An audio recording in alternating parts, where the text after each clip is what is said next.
Hello students, welcome back to రూయిస్ academy. So ఈరోజు నుంచి మన కరెంట్ అఫైర్స్లో ఒక చిన్న చేంజ్ ఓవర్ని తీసుకొస్తున్నాం. ఏంటి అంటే ప్రతిసారి మనం కరెంట్ అఫైర్స్ని డిస్కస్ చేయడం జరుగుతుంది, దాని గురించి అనాలిసిస్ చేయడం జరుగుతుంది. కానీ ఈ రోజు నుంచి ఎగ్జామ్ పర్స్పెక్షన్లో, ఎగ్జామ్ ఓరియంటేషన్లో మన క్వశ్చన్స్ ఎలా రాబోతున్నాయి అని మనమే మీడియం లెవెల్ నుంచి స్టాండర్డ్ లెవెల్ వరకు డిజైన్ చేయడం జరిగింది. సో ఖచ్చితంగా ఒక కరెంట్ అఫైర్ని మీరు చూసే ఒక యాంగిల్ని ఈ రోజు నుంచి చేంజ్ చేసుకోండి. సో ఈ కాంటెక్స్లో మన కరెంట్ అఫైర్స్ని ఈ రోజు నుంచి ఇంకా అప్గ్రేడ్ చేయడం జరుగుతుంది. సో మీలో ఎవరైనా ఇదే ఫస్ట్ టైం నా క్లాస్ చూడడం జరిగినట్లయితే ఖచ్చితంగా సబ్స్క్రైబ్ చేసుకోండి, లైక్ కూడా పక్కాగా ఇవ్వండి. ఇస్తేనే ఇది ఇంకా ఎక్కువ రీచ్ అవుతుంది. So look in to our first current affair. Yes, మనం ఇక్కడ చూడొచ్చండి. ఈ కాంటెక్స్ట్ ఏంటి? Government extends Pradhan Mantri Awas Yojana urban completion deadline 2025 December 31. ఇక్కడ మనకు అర్థమవుతుంది ప్రధానమంత్రి ఆవాస్ యోజన. ఇక్కడ మీకు కనబడుతుంది కదండి, ఒక పిక్ కూడా తీసుకోవడం జరిగింది. ఏంటి? ప్రధానమంత్రి ఆవాస్ యోజన. ఆవాసం అంటే ఏంటి? ఉండడానికి ఒక ఇల్లు. సింపుల్గా, ఎక్కువ దీనికి హార్డ్ వర్క్ చేయకండి. సింపుల్గా ఏంటంటే గవర్నమెంట్ అర్బన్లో ఉన్న పేద ప్రజలకి, లేదంటే స్లమ్లో ఉన్న వాళ్ళకి కానీ, లేదంటే లో ఇన్కమ్ వాళ్ళకి కానీ, మిడిల్ ఇన్కమ్ వాళ్ళకి కానీ, ఎకనామిక్ వీకర్ సెక్షన్ వాళ్ళకి కానీ, వీళ్ళందరికీ ప్రభుత్వం పక్కా ఇళ్లను కట్టించడానికి ఒక నిర్ణయం తీసుకోవడం జరిగింది. ఆ డెసిషన్ అనేది 2015లో తీసుకుంది. ఆ డెసిషన్ కాస్త 2022 వరకు ఎక్స్టెండ్ అయింది. ఆ 2022ది ఇప్పుడు ప్రజెంట్ 2025 డిసెంబర్ 31 వరకు ఎక్స్టెండ్ అయింది. సరే, ఇవన్నీ మనకు అవసరమా అంటే అవసరం లేదు. బట్ ఈ స్కీమ్ ఎప్పుడు వచ్చింది? 2015లో వచ్చింది. ఈ స్కీమ్ ఇప్పుడు ఎప్పటి వరకు ఎక్స్టెండ్ అవుతుంది? 2025 వరకు అవుతుంది. సో ఈ స్కీమ్ యొక్క ఇంపార్టెన్స్ ఏంటి? ఇంపార్టెన్స్ ఏంటంటే గవర్నమెంట్ ప్రజలకి ఇల్లు ఎందుకు కట్టిస్తుందండి? మనకి పాలిటీలో DPSP, directive principles of state policies, అంటే ఆదేశిక సూత్రాలని ఒకటి మనకి మెన్షన్ అయ్యి ఉంది కదా. అంటే ప్రభుత్వమే తన దగ్గర ఫినాన్షియల్ కెపాసిటీ పర్ఫెక్ట్ గా ఉంటే, ఎఫిషియన్సీ కరెక్ట్ గా ఉంటే ప్రజలకి ఈ రకమైన వెల్ఫేర్ ని ఇవ్వడం జరుగుతుంది. ఆ స్పెక్ట్రమ్ లో భాగంగా మనం ఈ ప్రధానమంత్రి ఆవాస్ యోజన చూడొచ్చు. సో ఇక్కడ ఇది ఏంటి అంటే ఈరోజు ప్రధానమంత్రి ఆవాస్ యోజన అనేది మనకి ఎప్పటి వరకు 2025 డిసెంబర్ 31 వరకు ఇది ఎక్స్టెండ్ అవ్వడం జరిగింది. అండ్ దీన్ని మనం ఎప్పుడు తీసుకురావడం జరిగింది? 2015లో తీసుకురావడం జరిగింది. సో ఇప్పుడు దీనికి ఇంకా ఎవరెవరికి దీన్ని మనం ఎక్స్టెండ్ చేయడం జరుగుతుందంటే ఎకనామిక్ వీకర్ సెక్షన్ వాళ్ళకి కానీ, లేదంటే లో ఇన్కమ్ వాళ్ళకి కానీ, లేదంటే మిడిల్ ఇన్కమ్ వాళ్ళకి కానీ. సో ఈ అన్ని కాంటెక్స్ట్ లోగా మనం ఈ క్వశ్చన్ ని ఎక్స్పెక్ట్ చేయడం జరుగుతుంది. సో సింపుల్ గా ఇది ఎందుకు వార్తలు ఉంది సార్ ఈ రోజు అంటే, దీన్ని 2025 డిసెంబర్ 31 వరకు ఎక్స్టెండ్ చేయడం జరిగింది. ఎందుకు సార్ ఎక్స్టెండ్ చేయడం జరిగిందంటే బెనిఫిషరీస్ కి ఇంకా ఎక్కువ టైం ఇచ్చి, ఇంకా సద్వినియోగం పరుచుకునేలాగా, వాళ్ళ ఇల్లులు మేక్ చేసుకునేలాగా దీన్ని పొడిగించడం జరిగింది. సో ఇది కానీ ఎగ్జామ్ పర్స్పెక్టివ్ లో వస్తే ఈ క్వశ్చన్ ఎలా ఉండబోతుందో మనం ఒకసారి ఎక్స్పెక్ట్ చేయొచ్చండి. సో ఇక్కడ చూడండి, చూస్ అన్ ఇన్కరెక్ట్ పేర్. ఒకసారి చదవండి. ఫస్ట్ ఏంటి? National rural health mission 2005. అది నిజంగా 2005లోనే వచ్చిందా national rural health mission? Yes, వచ్చింది. తర్వాత ప్రధానమంత్రి శ్రీ, పిఎం శ్రీ, మనం మొన్ననే మాట్లాడుకోవడం జరిగింది. ఏంటి? కేరళ అనేది పిఎం శ్రీని వ్యతిరేకిస్తుంది. ఎందుకు అంటే ఎడ్యుకేషన్ అనేది 42వ కాన్స్టిట్యూషనల్ అమెండ్మెంట్ యాక్ట్, అంటే 42వ రాజ్యాంగ సవరణ చట్టం ద్వారా విద్య అనేది ఇక్కడ స్టేట్ లిస్ట్ లో ఉండేది కాస్త కాన్కరెంట్ లిస్ట్, అంటే ఉమ్మడి జాబితాలోకి రావడం జరిగింది. సో విద్య మీద రాష్ట్రము మరియు కేంద్రము వీళ్ళిద్దరికి దీని మీద చట్టాలు చేసే అధికారం ఉంటుంది. ఆ కాంటెక్స్ట్ లో భాగంగా కేరళ ప్రభుత్వం అనేది దేన్ని వ్యతిరేకించడం జరిగింది? పిఎం శ్రీని వ్యతిరేకించడం జరిగింది.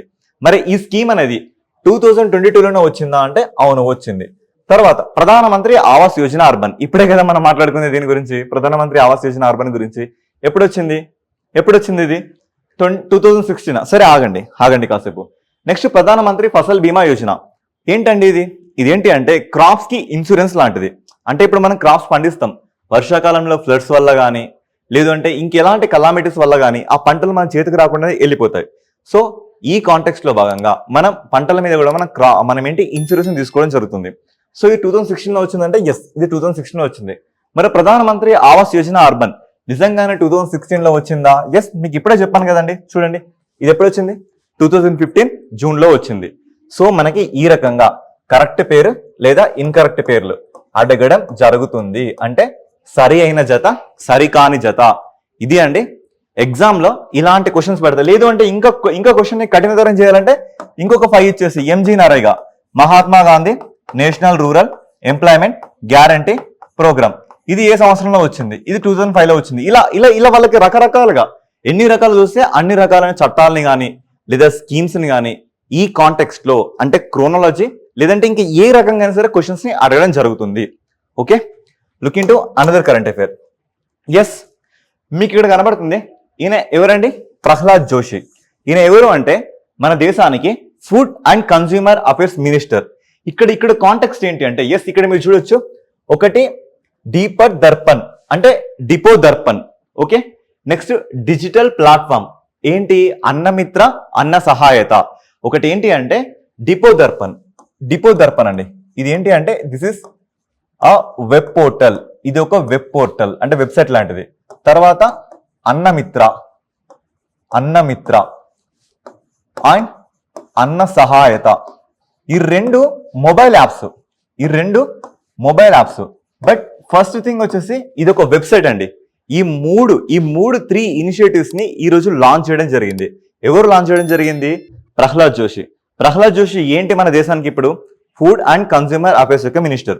సో ఈ మూడు ఏం చేస్తాయి అండ్ ఈ మూడింటితో పాటు ప్రధానమంత్రి గరీబ్ కళ్యాణ్ అన్న యోజన, ఈ స్కీమ్ యొక్క ఇంపార్టెన్స్ ఏంటి, అసలు ఈ స్కీమ్స్ యొక్క మొత్తం వీటన్నిటి కాంటెక్స్ట్ ని ఒకసారి చూస్తే మనం దీన్ని ఎగ్జామ్ ఓరియంటెడ్ లో ఎలా క్రాక్ చేయాలో తెలుసుకుందాం. ఫస్ట్ థింగ్ చూడండి, ఇక్కడ ఏంటి ప్రహ్లాద్ జోషి ఉన్నారు. ఈయన ఏంటి మనకి ఇప్పుడు 3 ఇనిషియేటివ్స్ లాంచ్ చేయడం జరిగింది. ఒకటి ఏంటి డిపో దర్పణ్, రెండవది అన్నమిత్ర, అన్న సహాయత. సో ఈ కాంటెక్స్ట్ లో యాక్చువల్ గా మన దేశంలో 2007 అండ్ 2013 లో ఒక 2 గ్రేట్ చేంజెస్ రావడం జరిగినాయి. 2007 లో ఏంటి అంటే నేషనల్ ఫుడ్ సెక్యూరిటీ మిషన్ అంటే మన దేశం మొత్తం మీద ఫుడ్ సెక్యూరిటీ మీద ఒక మిషన్ లాంచ్ చేయడం జరిగింది 2007 లో. ఆ మిషన్ కాస్త 2013 కి వెళ్లే వరకు దాన్ని ఒక చట్టంగా మార్చడం జరిగింది. సింపుల్ గా చెప్తున్నాం, ఎక్కువ కష్టపడకండి. ఇక్కడ ఏంటి అంటే ఇండియా మొత్తం మీద ఆహార భద్రతను పెంచే విధంగా, అంటే వరి ధాన్యాలని కానీ లేదా మొక్కజొన్నని కానీ ఇలాంటి గ్రెయిన్స్ ని ఎక్కువగా స్టోర్ చేస్తారు. ఎక్కడ స్టోర్ చేస్తారు మీకు తెలుసు కదా, ఫుడ్ కార్పొరేషన్ ఆఫ్ ఇండియా కానీ, గోడౌన్స్ కానీ, వేర్ హౌసెస్ కానీ ఉన్నాయి కదా, అందులో భారతదేశం మొత్తం వీటిని స్టోర్ చేయడం జరుగుతుంది. ఆ కాంటెక్స్ట్ లో భాగంగా సో ఇక్కడ ఏంటి చట్టం, నేషనల్ ఫుడ్ సెక్యూరిటీ యాక్ట్ 2013 లో ఈ చట్టం రావడం జరిగింది. ఈ చట్టానికి అఫిలియేటెడ్ గా ఈ 3 ఇనిషియేటివ్స్ తీసుకురావడం జరిగింది. ఓకే సార్, ఈ 3 ఇనిషియేటివ్ తీసుకురావడం జరిగింది. ఇంతవరకు క్వశ్చన్ అడుగుతారంటే లేదు. ఆ 3 ఇనిషియేటివ్ కి సంబంధించిన కాస్త సమాచారాన్ని కూడా తెలుసుకోవాలండి. ఓకే, ఆ ఇన్ఫర్మేషన్ ని ఒకసారి మనం ఇక్కడ చూస్తే అండ్ ఇక్కడ ఒక పాయింట్ మీరు చూడొచ్చు. ప్రహ్లాద్ జోషి గారు ఇంకేమని అడ్రస్ చేశారంటే ఇండియాస్ యొక్క ఎక్స్టెన్సివ్ పీడిఎస్ ఇన్ఫ్రాస్ట్రక్చర్. పీడిఎస్ అంటే సింపుల్ గా పబ్లిక్ డిస్ట్రిబ్యూషన్ సిస్టమ్ అండి. అంటే మనకి ఇప్పుడు చౌక ధరల దుకాణం, రేషన్ షాప్లను కనబడతాయి కదా, అలాంటివండి. సో ఇక్కడ దాంతో పాటు more than 5.38 lakh fair price shops, అంటే దాదాపుగా 5.5 లక్షల వరకు ఇలాంటి రేషన్ షాప్లు మన దేశంలో ఎక్స్ట్రీమ్ గా బాగా పనిచేస్తున్నాయని ఇక్కడ అడ్రస్ చేయడం జరిగింది. ఈ కాంటెక్స్ట్ లో భాగంగా మనం డిపో దర్పణ్ చూడొచ్చండి. డిపో దర్పణ్ అని మీకు ఏం చెప్పా, ఇప్పుడు ఇది ఒక వెబ్ పోర్టల్. ఈ పోర్టల్లో ఏముంటుందంటే గ్రెయిన్స్ యొక్క స్టోరేజ్ ఎలా ఉంది అండ్ ఐఓటీ సెన్సార్ యూజ్ చేసి ఆ గ్రెయిన్స్ యొక్క హ్యూమిడిటీ కానీ లేదా వాటిలో ఉన్న మాయిశ్చర్ కానీ లేదా అవి గుడ్ కండిషన్ లో ఉన్నాయా లేవా, ఈ ప్రతి సిస్టమ్ సింపుల్ గా మనమే మాట్లాడుకుందాం. మన ఇంట్లో దాపెట్టుకున్న రైస్ ఎలా ఉన్నాయో చెక్ చేసుకోమా, అలాగే దేశం మొత్తం మీద ఈ గ్రెయిన్స్ అనేటివి ఎలాంటి కండిషన్ లో ఉన్నాయి. ఇప్పుడు మనం చూస్తున్నాం కదా, కొన్ని గ్రెయిన్స్ అనేటివి అమ్మకం ముందే మొలకెత్తడం లాంటి ఇష్యూస్ ని మనం బయట చూస్తున్నాం కదా. సో ఈ గ్రెయిన్స్ అనేటివి సెక్యూర్ గా ఉన్నాయా లేవా అనే ఆ థింగ్ ని చూసుకుంటానికి వచ్చిన పోర్టల్ ఏంటి, డిపో దర్పణ్. ఆ తర్వాత అన్నమిత్ర, ఇది ఒక మొబైల్ యాప్. ఇది ఏం చేస్తుందంటే ఈ స్టేక్ హోల్డర్స్ ఎవరైతే ఈ రేషన్ షాప్ ని, ఫేర్ హౌస్ షాప్స్ ని రన్ చేస్తున్నారో వాళ్ళకి సంబంధించింది అన్నట్టు అన్నమిత్ర. ఇదేం చేస్తుంది, వాళ్ళకి సంబంధించిన శాలరీ క్రెడిట్స్ ని కానీ, వాళ్ళకి సంబంధించిన రిసిప్ట్స్ ని కానీ ఇవన్నిటిని ఎగ్జామిన్ చేస్తూ వాళ్ళకి సంబంధించి మొత్తం ఇష్యూస్ ని సార్ట్అవుట్ చేస్తుందండి. ఇది ఏ రాష్ట్రాల్లో ఇప్పుడు యాక్టివ్ గా ఉండడం జరిగిందంటే అస్సాం, ఉత్తరాఖండ్, త్రిపుర, పంజాబ్, ఈ 4 రాష్ట్రాల్లో ఇది ఉండడం జరిగింది. అండ్ ఇది రెండు లాంగ్వేజ్ లో అవైలబుల్ గా ఉంది. ఒకటి హిందీ లాంగ్వేజ్ లో అండ్ ఇంకొకటి ఇంగ్లీష్ లాంగ్వేజ్ లో ఇది అవైలబుల్ గా ఉండడం జరిగింది. ఇక ఆ తర్వాత మనం చూస్తే ఏంటి, అన్న సహాయత. పేర్లోనే ఉంది అన్నం సహాయత, అంటే ఎవరైతే పేదవారిగా ఉంటారో వాళ్ళకి సంబంధించిన ఫుడ్ గ్రెయిన్స్ యొక్క విషయంలో, ఆ ఫుడ్ గ్రెయిన్స్ యొక్క హెల్పింగ్ విషయంలో దీన్ని మనం యూజ్ చేసుకోవచ్చు. ఎస్పెషల్లీ ఆ పేదవారు ఎవరు అంటే ప్రధానమంత్రి గరీబ్ కళ్యాణ్ అన్న యోజన కింద ఎవరెవరికైతే ఈ ఫుడ్ గ్రెయిన్స్ వస్తున్నాయి వాళ్ళ యొక్క గ్రీవెన్సెస్ ని, అంటే వాళ్ళకి సంబంధించిన ఇబ్బందుల్ని, వాటన్నిటిని ఇష్యూస్ ని అడ్రస్ చేస్తూ వాటిని సార్ట్ అవుట్ చేయడం జరుగుతుంది. ఇప్పుడు అర్థమైంది కదా, ఒకటి డిపో దర్పణ్, అన్నమిత్ర, అన్న సహాయత, ఈ 3 ఇనిషియేటివ్స్ ని ఎవరు food and consumer affairs minister Prahlad Joshi గారు లాంచ్ చేయడం జరిగింది. అండ్ ఇది ఇప్పుడు ఏంటి, అన్న సహాయత ప్రజెంట్ గుజరాత్, జార్ఖండ్, తెలంగాణ, త్రిపుర, ఉత్తరప్రదేశ్ ఈ 5 రాష్ట్రాల్లో అవైలబుల్ గా ఉండడం జరిగింది. అండ్ 5 లాంగ్వేజెస్ లో కూడా ఉండడం జరిగింది. అది హిందీ, గుజరాతీ, తెలుగు, బంగ్లా, ఇంగ్లీష్ ఈ 5 లాంగ్వేజెస్ లో అండ్ 5 రాష్ట్రాల్లో ఏంటి మన అన్న సహాయత అనేది అవైలబుల్ గా ఉండడం జరిగింది. సో ఫైనల్ గా ఈ ప్రధానమంత్రి గరీబ్ కళ్యాణ్ అన్న యోజన అనేది మన ఆత్మ నిర్భర్ భారత్ లో, అంటే ఏదైనా మనం సెల్ఫ్ రిలయన్స్ గా, ఆత్మ నిర్భర్ అంటే ఏంటి, సెల్ఫ్ రిలయన్స్ గా మనంతటా మనమే దాన్ని సెల్ఫ్ రిలయన్స్ గా సంపాదించుకునే ఒక పదాన్ని అడ్రస్ చేస్తూ ఈ గవర్నమెంట్ ఆత్మ నిర్భర్ భారత్ అనే ఒక పేరుని తీసుకురావడం జరిగింది. ఈ ప్రోగ్రామ్ లో భాగంగా తీసుకొచ్చిందే ప్రధానమంత్రి గరీబ్ కళ్యాణ్ అన్న యోజన. ఇది ఎవరికంటే పాండమిక్ టైంలో చాలా పేదవారు, వాళ్ళందరినీ అడ్రస్ చేస్తూ వాళ్ళకి ఫుడ్ గ్రెయిన్స్ ని కానీ వాళ్ళకి నెసెసిటీ ఉన్న గూడ్స్ ని సప్లై చేయడం దీని యొక్క మోటో అన్నట్లుగా. ఓకే, సో ఈ కాంటెక్స్ట్ లో ఒకవేళ మనకి ఎగ్జామ్ లో క్వశ్చన్ వస్తే ఎలా ఉంటుందో చూడొచ్చండి. ఇప్పుడు మనం దేని గురించి మాట్లాడామండి, ఒకటి నేషనల్ ఫుడ్ సెక్యూరిటీ మిషన్ గురించి మాట్లాడడం, తర్వాత నేషనల్ ఫుడ్ సెక్యూరిటీ యాక్ట్ గురించి మాట్లాడడం. సో గత ఎగ్జామ్స్ ఒకసారి మనం అబ్జర్వ్ చేస్తే గ్రూప్ 1 ప్రిలిమ్స్ లో కానీ, గ్రూప్ 2లో కానీ, గ్రూప్ 3లో కానీ, ఇంతకుముందు జరిగిన స్టేటే కానీ సెంట్రల్ కానీ ఏ లెవెల్లో అయినా సరే వీటి మీద క్వశ్చన్స్ లేకుండా పేపర్ తయారైందా ఒకసారి మీరే చూసుకోండి. సో ఆ కాంటెక్స్ట్ లో భాగంగా దయచేసి ఇంత పెద్ద క్వశ్చన్ ఉంది అని చూసి భయపడకండి, it is a simple question. So చూడండి, తెలుగులో చదువుతున్నాను. 2013లో ప్రారంభించబడిన నేషనల్ సెక్యూరిటీ మిషన్ ఇది సాగు ప్రాంతాలకు విస్తరించడం, ఉత్పాదకతను మెరుగుపరచడం మరియు వ్యవసాయ స్థాయి ఆర్థిక వ్యవస్థను మెరుగుపరచడం ద్వారా వరి, గోధుమ, పప్పు ధాన్యాల వంటి కీలక పంటల ఉత్పత్తిని పెంచడం లక్ష్యంగా పెట్టుకుంది. అవును, మరి పెట్టుకుందా? ఎస్, పెట్టుకుంది. ఆ లక్ష్యాలను పెట్టుకుంది. ఇది నేల సారాన్ని పునరుద్ధరించడం, ఉపాధి అవకాశం సృష్టించడం మరియు పంట ఉత్పత్తిలో ప్రాంతీయ అసమానతలు తగ్గించడం కూడా దృష్టి పెడుతుంది. అవును, పెడుతుందా? ఎస్, పెడుతుంది. సరే, మరి అది తప్పు స్టేట్మెంటా రైట్ స్టేట్మెంటా చూద్దాం, ఆగండి. ఎస్. తర్వాత 2007లో అమలు చేయబడిన నేషనల్ ఫుడ్ సెక్యూరిటీ యాక్ట్ ఆహారం మరియు పోషక భద్రతను నిర్ధారించడానికి భారతదేశం యొక్క ప్రాథమిక చట్టం. అవును, మరి ఇది దానికి సంబంధించిన చట్టమే కదా. ఓకే. తర్వాత ప్రజా పంపిణీ వ్యవస్థ ద్వారా జనాభాలో ఎక్కువ భాగానికి సబ్సిడీతో కూడిన ఆహార ధాన్యాన్ని అందించడం దీని లక్ష్యం. అవును, దీని లక్ష్యమా? ఎస్, అవును. తర్వాత ఇది గర్భిణీ స్త్రీలు, పాలిచ్చే తల్లులు, పిల్లలకు పోషకాహార మద్దతును కూడా అందిస్తుంది. అవును, అందిస్తుందా? Yes, exactly right. కానీ ఎగ్జామ్ ఓరియంటెడ్ లో ఈ 2 స్టేట్మెంట్స్ తప్పు. సార్ ఎక్కడ జరిగింది సార్ మిస్టేక్ అంటే, ఎస్, ఇది 2013 కాదండి, ఇది 2007. ఓకే, ఇది 2007 కాదండి, ఇది 2013. ఎస్, ఇప్పుడు మీకు అర్థమైంది అనుకుంటా. సో ఏంటి అంటే మనం ఇంత జాగ్రత్తగా ఉండాలండి. ఒక క్వశ్చన్ చదువుతుంటే ఈ ఎంటైర్ థింగ్ అంతా రైట్ థింగ్, ఇదంతా కరెక్ట్ స్టేట్మెంట్, బట్ ఎస్పెషల్లీ అక్కడ ఒక థింగ్ ని అడ్రస్ చేయడం జరిగింది. 2007 2013 కొంచెం జాగ్రత్తగా ఉండాలి. ఇలాంటివి ఎలా అంటే 1కి 2కు 3 సార్లు మనం ప్రాక్టీస్ చేసినప్పుడే ఇలాంటి వాటిలో పర్ఫెక్షన్ రావడం జరుగుతుంది. వెరీ రీసెంట్ గా గ్రూప్ 2ని చాలా దగ్గరగా మిస్ అయిన వాళ్ళకి దీని ఇంపార్టెన్స్ ఏంటో తెలుసు అని నేను అనుకుంటున్నా. Okay, moving to another current affair.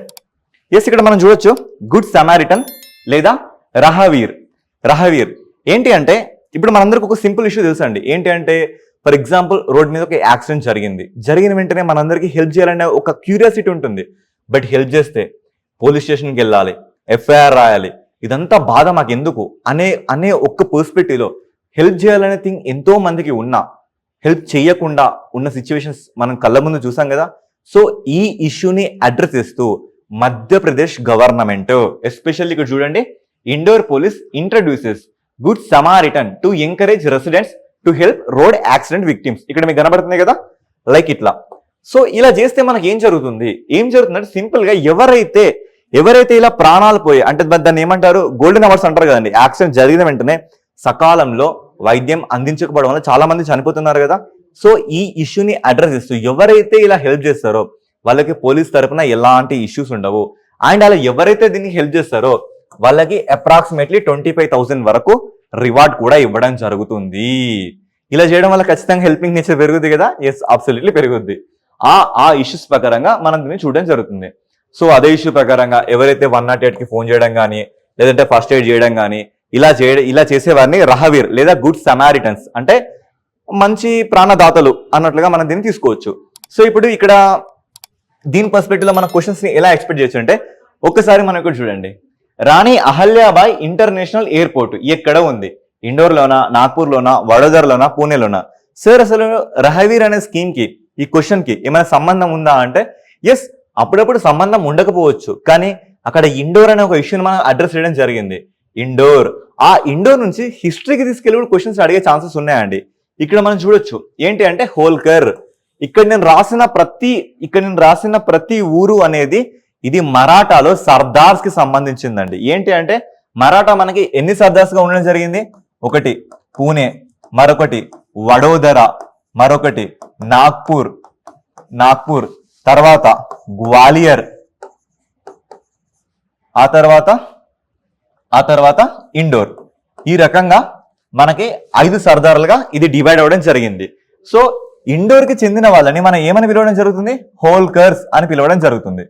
Nagpur కి చెందిన వాళ్ళని మనం బోన్స్లేలు అని పిలవడం జరుగుతుంది. వడోదరకి చెందిన వాళ్ళని మనం ఏమని పిలవడం జరుగుతుంది? గైక్వాడ్స్ అని పిలవడం జరుగుతుంది. పూణేకి సంబంధించిన వాళ్ళని ఏమని పిలవడం జరుగుతుంది? పీష్వాస్ అని పిలవడం జరుగుతుంది. ఓకే, ఇక్కడ హోల్కర్ అనే పేరు వచ్చింది కాబట్టి this is belongs to Indore. And very recent గా మహారాష్ట్ర గవర్నమెంట్ రాణి అహల్యాబాయ్ హోల్కర్ తన 300th బర్త్డే యానివర్సరీ సందర్భంగా తన మీద ఒక మూవీని కూడా చేయడానికి రెడీగా ఉంది. అలా కూడా ఇది కరెంట్ అఫైర్ లో ఉంది. అర్థమైంది కదా? ఒక స్కీమే అడగచ్చు, దానికి సంబంధించిన హిస్టరీ రిలేటెడ్ అడగచ్చు, ఏ రకంగా క్వశ్చన్ పడవచ్చు. Okay, look in to another current affair. Yes, ఇక్కడ మనకు కనబడుతుంది, ఇక్కడ మనకి ఏం కనబడుతుందండి? Kumki elephants. Yes, kumki elephants ఇక్కడ మీకు కనబడుతున్నాయి కదా. పోలీస్ సంథింగ్ అందరికి ఇది కొంచెం హెల్పింగ్ నేచర్ గా మనకు కనబడుతుంది.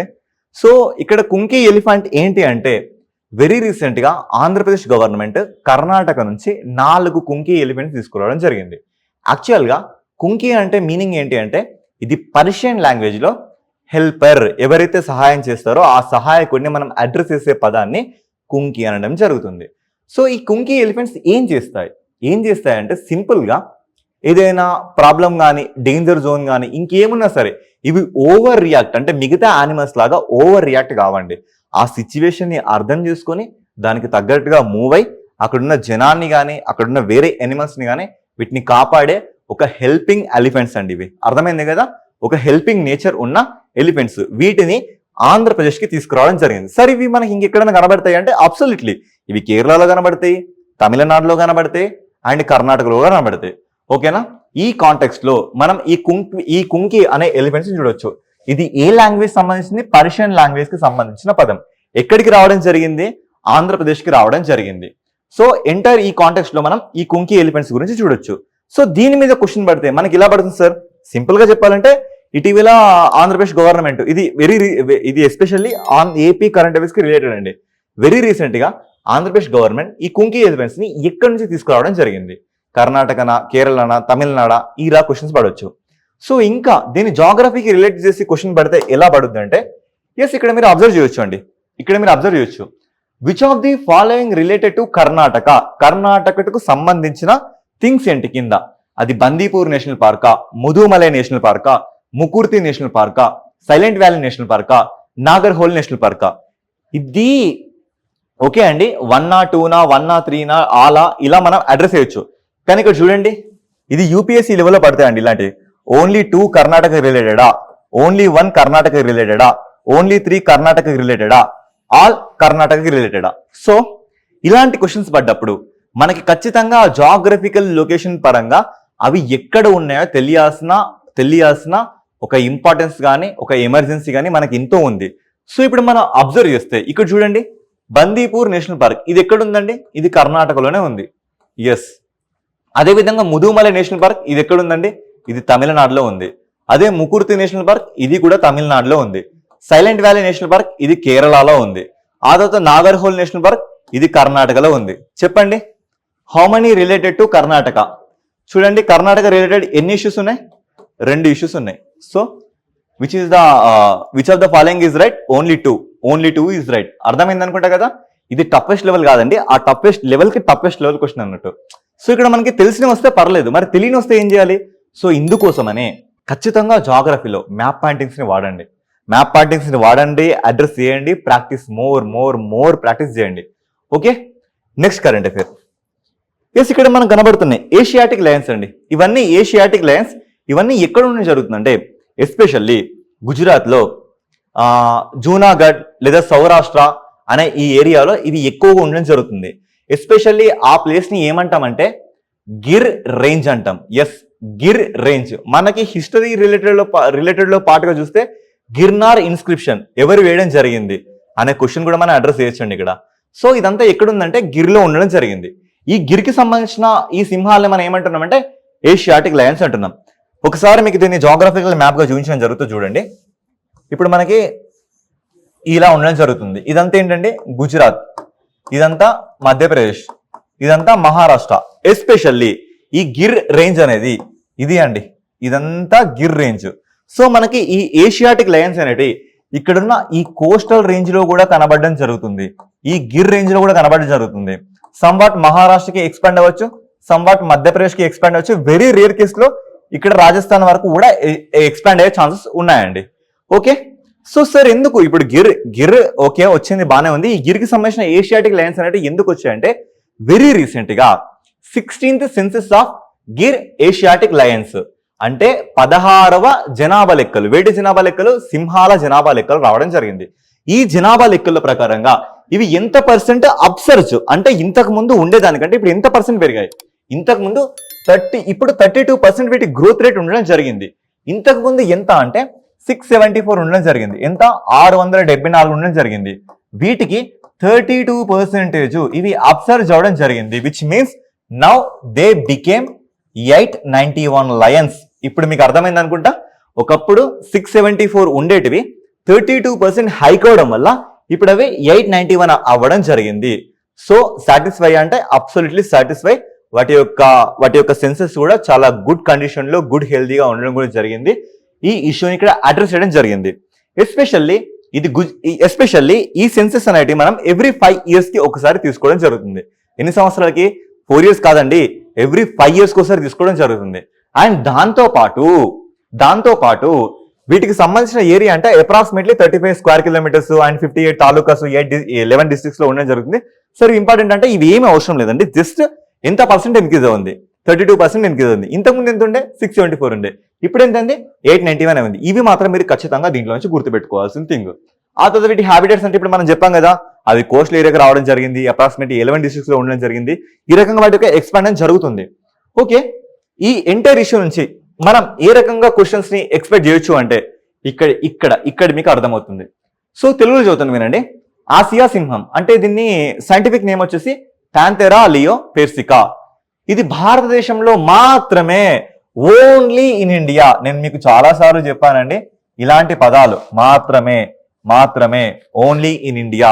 ఈ పదాలు వస్తే ఒక నిమిషం ఆగాలి అండి. అది ఏ ఎగ్జామ్ అయినా ఒకవేళ మాత్రమే, ఓన్లీ ఇలాంటి సెంటెన్సెస్ కనబడితే ఖచ్చితంగా 1 minute ఆగండి. అది నిజమా కాదా? 99.9% ఇలాంటి క్వశ్చన్స్ రాంగ్ గా ఉండడానికి ఛాన్సెస్ ఉంటాయి. కానీ ఇప్పుడు మనం దేని గురించి మాట్లాడుతున్నాం? ఏషియాటిక్ లయన్స్ గురించి మాట్లాడుతున్నాం. ఇవి కేవలం ఇండియాలో ఉంటాయి సార్ అంటే అవును, ఇవి కేవలం ఇండియాలోనే ఉంటాయి, ఇండియాలో మాత్రమే ఉంటాయి. So this statement is absolutely correct. Now ఇది ప్రధానంగా గిర్ నేషనల్ పార్క్, దాని గుజరాత్, మహారాష్ట్ర, మధ్యప్రదేశ్ పరిసరాల్లో కనబడుతుంది. ఇప్పుడు చెప్పాను కదా, ఇప్పుడు మీరు చూసారు కదండి. ఇక్కడ మీరు చూసారు కదా, ఇది కేవలం గుజరాత్, మధ్యప్రదేశ్, మహారాష్ట్ర ఈ రేంజ్ లో కనబడట్లేదా? అవును, కనబడుతుంది. సో అది రాంగ్ ఏం కాదు. This statements also correct. So చూడండి, 674 నుంచి 891 వరకు పెరగడం జరిగింది. ఇది 32% పెరిగింది. ఒక్కొక్కసారి ఇంకా ఎగ్జామ్ టఫ్ చేయాలంటే ఇది 30% లేదా 31% ఎలా అయినా ఇవ్వడం జరుగుతుంది. సో ఇలాంటి వాల్యూస్ పరంగా ఖచ్చితంగా మీకు వేరే ఆప్షన్ లేదండి, గుర్తుపెట్టుకోవాల్సిందే. ఓకేనా? సో ఇప్పుడు ఈ 3 statements correct. The answer is all అన్ని కరెక్ట్ అన్నట్టు. So look into another current affair. Yes, ఇక్కడ మనం ఈ కరెంట్ అఫైర్ ని ఖచ్చితంగా అది ఎగ్జామ్ ఏదైనా మనం ఎక్స్పెక్ట్ చేయొచ్చు అండి. ఎందుకు అంటే ఈరోజు ఈ కరెంట్ అఫైర్ లో యాక్చువల్లీ ఇది ఒక కరెంట్ అఫైర్, కానీ హిస్టరీ రిలేటెడ్ గా, ఎస్పెషల్లీ జాగ్రఫీ రిలేటెడ్ గా, ఎన్వైరన్మెంట్ రిలేటెడ్ గా చాలా రకాలుగా దీన్ని మనం ఎగ్జామిన్ చేయొచ్చు. ఒకసారి చూడండి, ఇక్కడ doctor Jitender Singh, honourable ministry of state independent charge science and technology and earth sciences. ఏ మినిస్ట్రీ అండి తిను? ఎస్ఐంటి, science and technology and earth sciences, దీనికి సంబంధించిన మినిస్ట్రీ. ఈయన ఎక్కడికి వెళ్ళడం జరిగిందంటే NCPOR. సింపుల్ గా ఎక్కువ దీన్ని కాంప్లెక్సిటీ చేసుకోకండి. ఏంటి అంటే national centre for polar and ocean research. ఏంటండి నేషనల్ సెంటర్ ఫర్ పోలార్? ఒకసారి వినండి, national centre for polar and oceans. So polar అంటే మనం ఏం మాట్లాడుతున్నామండి? For example this is an earth. మనకి రెండు పోల్స్ ఉంటాయి. ఏంటి? ఒకటి నార్త్ పోల్, ఇంకొకటి సౌత్ పోల్. ఇక్కడ ఉండేదాన్ని మనం ఏమంటాం? ఆర్కిటెక్ అంటాం. ఇక్కడ ఉండేదాన్ని మనం అంటార్కిటిక్ అంటాం. This is an equator. ఇదంతా ఏంటి? సౌత్ హెమిస్ఫియర్, ఇదంతా నార్త్ హెమిస్ఫియర్. సో ఇక్కడ ఇది ఏం అడ్రస్ ఇస్తుందంటే దాని పేర్లోనే ఉంది. ఏంటి? National centre for polar and ocean research.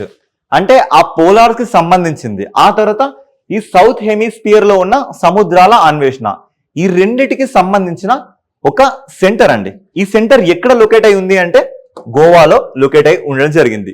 దీనికి గల ఒకప్పటి పేరు ఏంటంటే, ఎస్ మనం ఇక్కడ చూడొచ్చు, దీనికి గల ఒకప్పటి పేరు ఏంటంటే national centre for polar and ocean research or national centre for Antarctic and ocean research అనే పేరుతో మనం పిలవడం జరుగుతుంది.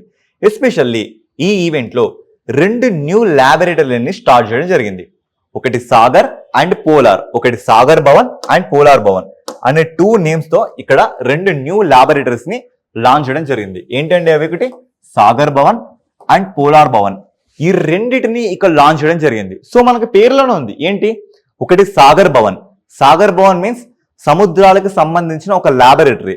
రెండవది polar Bhavan. Polar Bhavan means ధృవాల వద్ద ఉండే ఉష్ణోగ్రతని కానీ అక్కడ ఉన్న క్లైమేట్ కండిషన్స్ ని కానీ వాటిని ఎగ్జామిన్ చేసే థింగ్. సార్ ఎందుకు సార్ ఇవన్నీ? ఒకవేళ పోలార్ కానీ ఓషన్ కానీ వీటికి సంబంధించిన ఇష్యూస్ మనకెందుకు అంటే, ఒకటి ఇప్పటికే ఇండియా జాగ్రఫికల్ పాలిటిక్స్ పరంగా మనం ఇప్పటికే ఒక రేంజ్ ని అచీవ్ చేయడం జరిగింది. అండ్ సైన్స్ అండ్ రీసెర్చ్ లో భాగంగా మన ఇస్రో చేసిన విజయాలు ఎన్నో ఉన్నాయి. బట్ ఇప్పుడు సముద్రం అంత వచ్చింది. ఈ ఓషన్ గురించి కానీ, బ్లూ ఎకానమీ గురించి కానీ, సీ డ్రిల్లింగ్ గురించి కానీ, పోలార్స్ దగ్గర ఉన్న క్లైమేట్ ఇష్యూస్ ని కానీ ఇవన్నిటిని మనం అడ్రస్ చేస్తూ, అండ్ వీటికి సంబంధించిన ఇంతకుముందు ల్యాబొరేటరీస్ ఏమైనా ఉన్నాయా, వీటన్నిటిని జాగ్రఫీ అండ్ ఎన్వైరన్మెంట్ లా మనం ఎంతగానో అచీవ్ చేయాల్సింది ఇంకా ఉంది అని ఇక్కడ ఈయన మాట్లాడడం జరిగింది.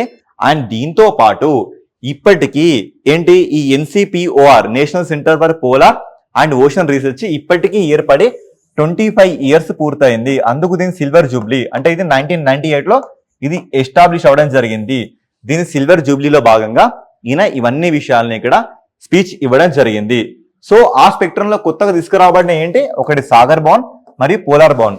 సింపుల్ గా ఇటీవల కాలంలో సాగర్ భవన్ అండ్ పోలార్ భవన్ వీటిని లాంచ్ చేసింది ఎవరు, లేదు అంటే ఇది ఏ సెంటర్ లాంచ్ అవ్వడం జరిగింది అనే రకంగా మనం క్వశ్చన్స్ ని ఎక్స్పెక్ట్ చేయవచ్చు.